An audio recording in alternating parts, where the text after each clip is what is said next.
profesora María Antonia, un saludo muy especial.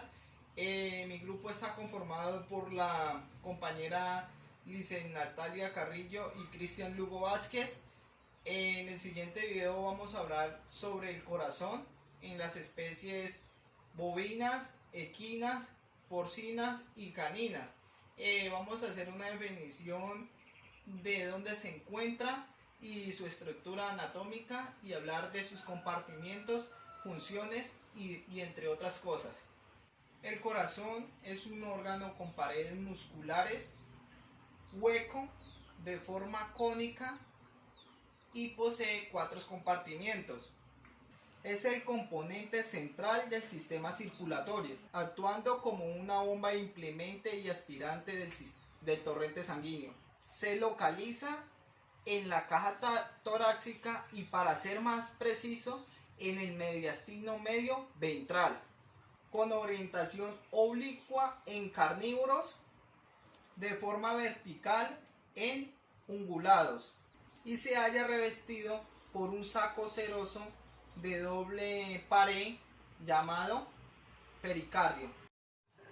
En bovinos se encuentra del segundo espacio intercostal o tercera costilla hasta el quinto espacio intercostal o sexta costilla. Equinos va desde el segundo espacio intercostal o tercera costilla hasta el sexto espacio intercostal. En caninos va desde la tercera costilla o espacio intercostal hasta la sexta o séptimo espacio intercostal. Configuración externa del corazón. Aquí en la configuración externa del corazón del bovino encontramos el tronco brachiocefálico común. El tronco brachiocefálico común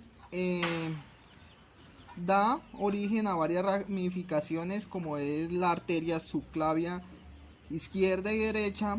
También hay otra ramificación que es el tronco bicarótido de la arteria subclavia izquierda y arteria subclavia derecha.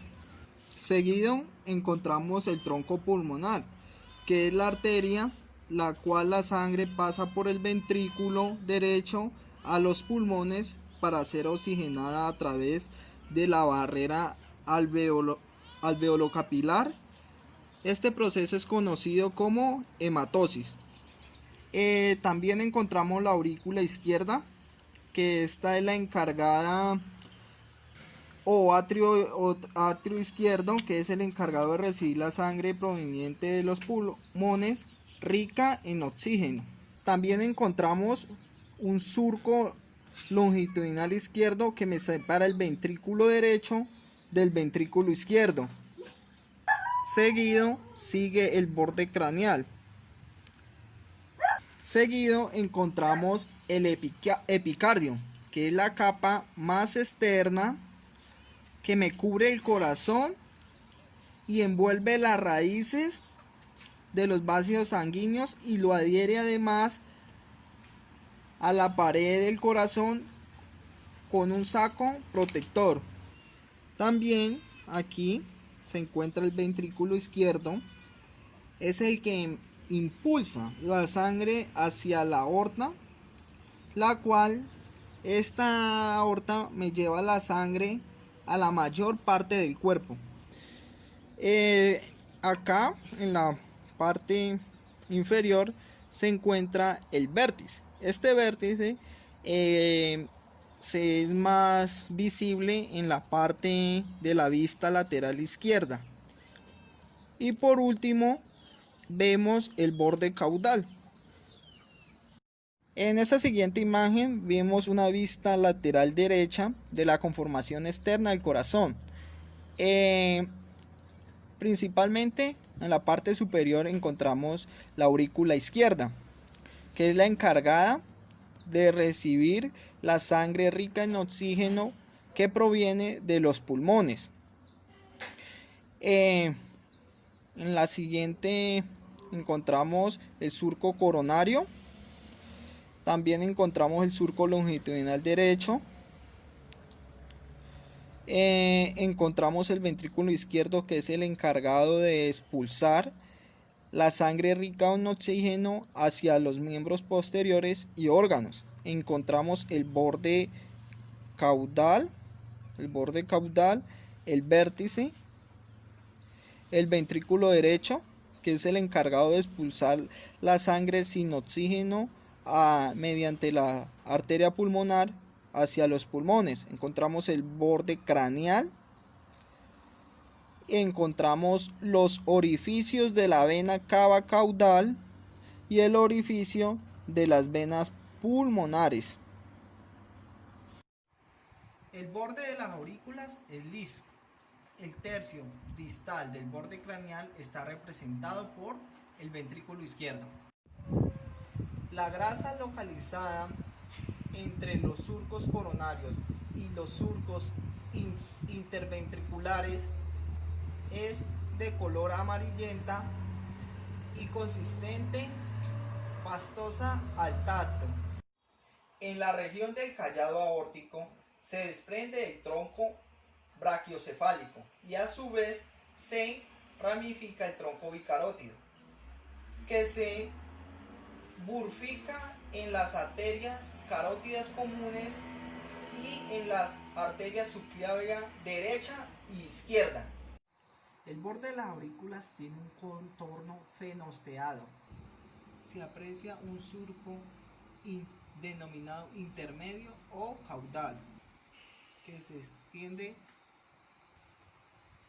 distalmente por el surco coronario, por el borde ventricular izquierdo, sin llegar a alcanzar el vértice del corazón. Las arterias subclavias se generan en el tronco brachiocefálico. La arteria subclavia izquierda constituye la ramificación más cercana al corazón. A continuación surge la subclavia derecha y el tronco bicarótido. Normalmente este se bifurca en las arterias carótidas comunes. Continuando con la parte interna del corazón, encontramos que está estructurado por 3 capas de tejido, en la cual encontramos primero lo que es el epicardio, que es la capa externa que cubre el corazón y envuelve las raíces de todos los grandes vasos sanguíneos que se adhieren al corazón por medio de un saco protector. Este epicardio se divide en fibroso y seroso, y el seroso se divide en parietal y visceral. Ya más encontramos la segunda capa, que sería el miocardio, que es la capa media, y este potente tejido muscular acciona la función de la bomba del corazón. Y por último encontramos la tercera capa, que es la capa del endocardio, que es la capa interna que tapiza las estructuras internas del corazón. Desde el punto de vista funcional, calificamos internamente al corazón en 2 mitades, una derecha con sangre venosa no oxigenada y una izquierda con sangre arterial oxigenada.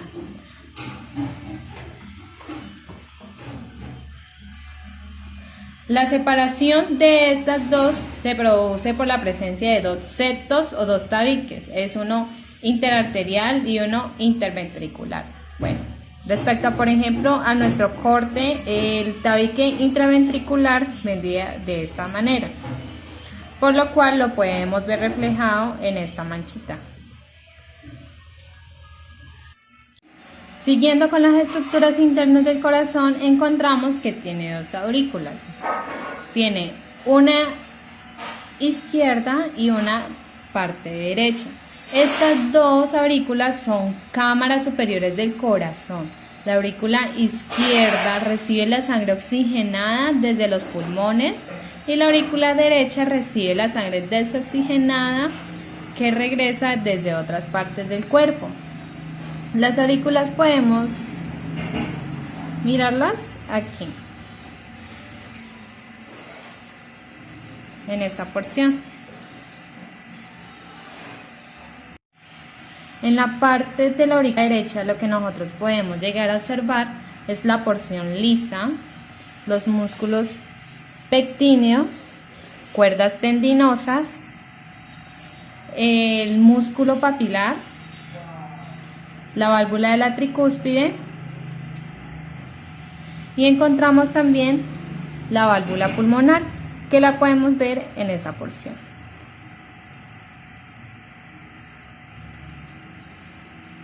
En esta válvula pulmonar encontramos la valva anterior, la valva izquierda y la valva derecha.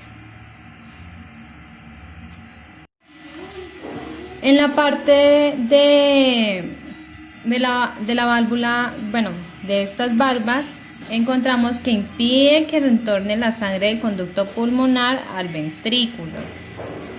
La válvula tricúspide tiene como función impulsar la sangre para transportarla del ventrículo, que es esta zona, a la aurícula, que es la zona de acá arriba.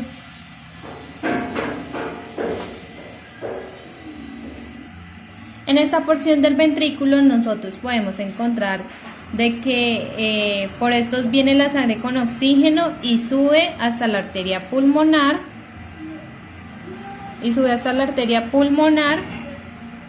Hasta llegar a la parte de los pulmones. En nuestra porción izquierda del corazón encontramos la válvula mitral, los músculos capilares, las cuerdas tendinosas, el músculo papilar, el septum o el tabique intraventricular.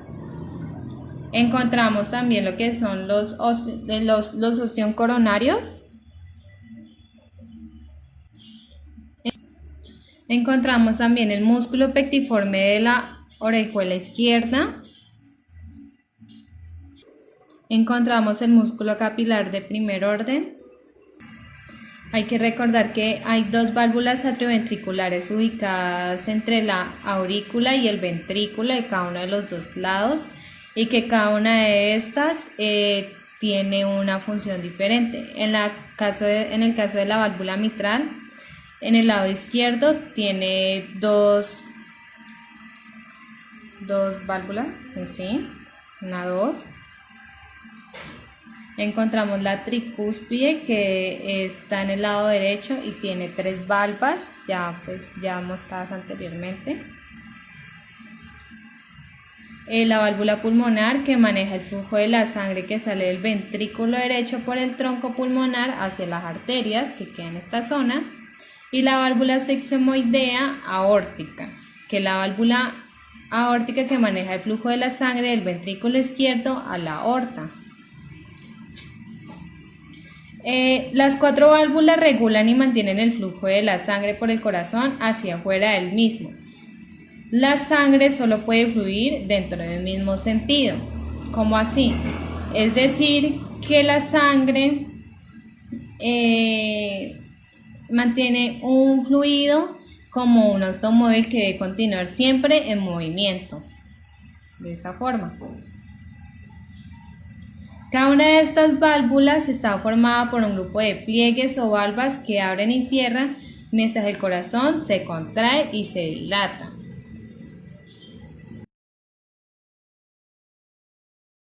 La vascularización cardíaca corresponde al tipo coronario izquierdo. La vena asigo derecha desemboca en la vena cava craneal. El tronco brachiocefálico se ramifica en las arterias carótidas comunes y en la arteria subclavia derecha. Sin embargo, la arteria subclavia izquierda surge a continuación directamente del arco aórtico. Comparación entre especies. Vamos a comenzar con el corazón del equino. El corazón del equino presenta una forma cónica, el borde craneal y la cara auricular presentan una forma abombada, mientras que la cara atrial y el borde caudal presentan una forma rectilínea. Bueno, en la parte de circulación vemos que hay 3 tipos de circulación: una pulmonar o menor, que es la parte del sistema circulatorio que transporta la sangre desoxigenada desde el corazón hasta los pulmones, para luego regresar oxigenada de vuelta al corazón. encontramos la circulación portal hepática, que se refiere al flujo de la sangre venosa desde los órganos gastrointestinales y vaso al hígado antes de regresar al corazón. Durante esta fase de absorción, la vena porta es enriquecida con sustancias que absorben del aparato digestivo. Y por último tenemos la circulación fetal, que es la sangre que fluye a través del feto y es en realidad más complicada que después de nacer el bebé. Esto se debe a que la madre hace el trabajo que los pulmones deben de realizar después del nacimiento. Aquí podemos ver que el corazón bombea sangre hasta salir por la aorta torácica. Luego de la aorta torácica se dirige a la aorta abdominal, la arteria ilíaca, para ir repartirse directamente a la arteria esplénica, a la arteria gástrica, a la arteria pancreática, a la arteria mesentérica craneal, a la arteria mesentérica caudal, y en las cuales estas arterias lo que hace es dirigirse a cada uno de los órganos. En el caso de la arteria esplénica se dirige directamente al vaso, arteria gástrica al estómago, arteria pancreática al páncreas, arteria mesentérica craneal al intestino delgado y la arteria mesentérica caudal al intestino grueso. Luego que pasan de esta zona, todas tienen que pasar directamente a unas venas, dependiendo a cada uno de cada uno de los órganos. En el caso pues tal del vaso, pasa la vena esplénica, vena gástrica en el estómago, vena pancreática, vena mesentérica craneal y vena mesentérica caudal. Ya luego que pasan todas el recorrido por la vena, pasa lo que es la vena porta, se dirige por obligación al hígado, luego sigue por la vena caudal y entra. Cuando entra, aquí lo que hace es dirigirse luego que entra, pasa directamente a lo que es la zona del pulmón. Del pulmón pasa a lo que es, realmente pasa lo primero al hiato de la vena cava caudal, de ahí pasa al atrio derecho, luego sigue lo de la vena ventricular derecha, ventrículo derecho, válvula semilunar, arteria pulmonar, arteriola, alvéolo, vénula, venas pulmonares y luego ya termina en atrio izquierdo. Dentro del pulmón se trabajan lo que son la parte del saco alveolar y los alvéolos, que entra la vena pulmonar. De aquí se reparte a lo que son los capilares pulmonares, a los alvéolos y al saco pulmonar, al saco alveolar, donde se hace un intercambio gaseoso en la red de capilares. Continuando, encontramos lo que son la parte de los testículos y la parte de los ovarios y el riñón. En este sentido, sale nuevamente por la aorta torácica, sigue por la aorta abdominal, se dirige a la arteria ilíaca común. En el caso de los ovarios, pasa arteria ilíaca común interna, arteria uterina, arteria ovárica, ovarios. De ahí sigue lo que es la vena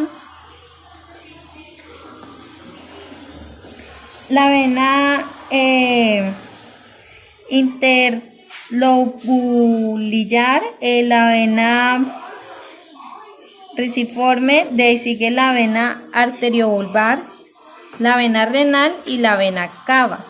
Recordemos que la vena cava está en esta zona, es decir, que ella hace un recorrido de esta manera, a entrar así.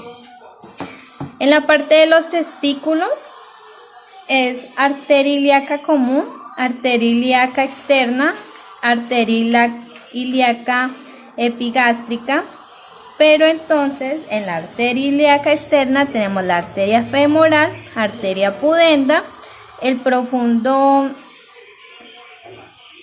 profunda y superficial, entra a la arteria del testículo y a los testículos. Otra forma también que puede entrar es por la arteria epigástrica, arteria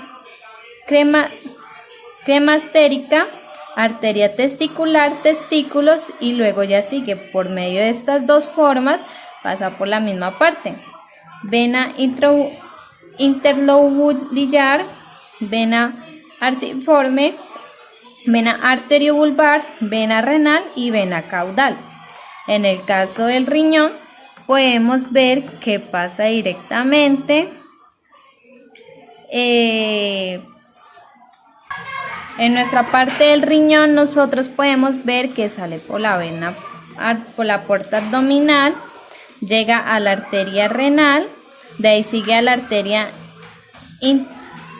intertriangular, sigue después la arteria arciforme, que son las arterias interioulinares, de ahí sigue a la arteria aferente.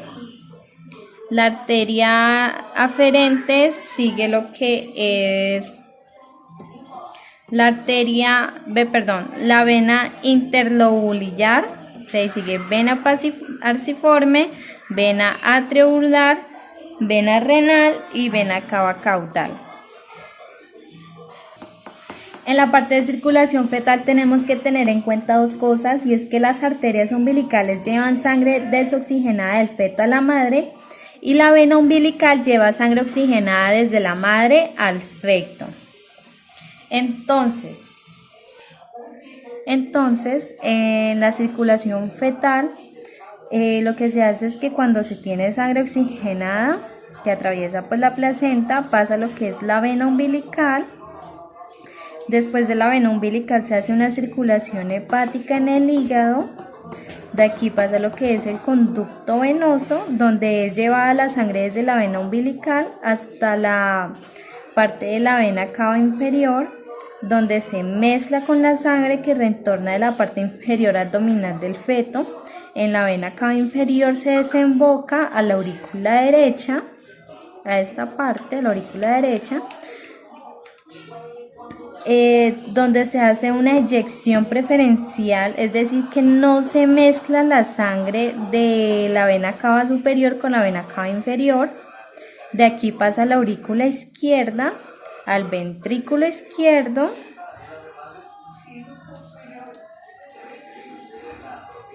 a la aurícula izquierda, al ventrículo izquierdo, donde hay ahí se hace un aumento de nutrición, y aquí es donde ya sale lo que es la aorta descendente, donde la válvula de la tricúspide lo que hace es que aquí pasa directamente algo que es aquí muy curioso, que es que del 100% de la sangre que se da, el 90% pasa el conducto arterioso y el otro 10% pasa lo que es la arteria pulmonar, es decir, que esta entra y se vuelve por acá. De aquí ya cuando hace este proceso, lo que pasa es se regresa a las arterias umbilicales, hasta que llegan a la placenta.